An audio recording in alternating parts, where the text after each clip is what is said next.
Assalamu alaikum. Happy Friday, the best day in week. Today we are learn daily conversation part 6. Look at the board. Are you at home? What's the meaning? Bangla তুমি কি বাসাতে?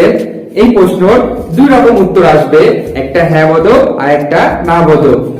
Yes, I am at home. যদি আপনি বাসায় থাকেন তাহলে আপনি এটা বলবেন, আর যদি বাসায় না থাকেন তাহলে No, I am not at home. আজকেও আমরা একটা প্রশ্ন দিয়ে অনেক কয়টা প্রশ্ন বলা শিখবো ইনশাআল্লাহ। দেখেন, Are you at home?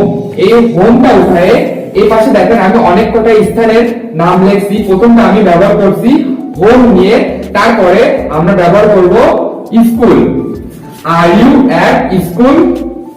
যদি আপনি স্কুলে থাকেন এটা উত্তর। তুমি কি স্কুলে? তাহলে আপনি যদি স্কুলে থাকেন তাহলে বলবেন Yes, I am at school. এই হোমটা উঠায় কি বসাবো? School. No, I am not at school. এই হোমটা উঠায় আমরা কি বসাবো? স্কুল। এভাবে দেখেন স্টেশন দিয়ে, মার্কেট দিয়ে, হসপিটাল দিয়ে, কুষ্টিয়া দিয়ে, এভাবে স্থান পরিবর্তন করে অনেক প্রশ্ন তৈরি করতে পারবো। I hope you all understand. Thank you very much. You patiently listen. Thank you so much.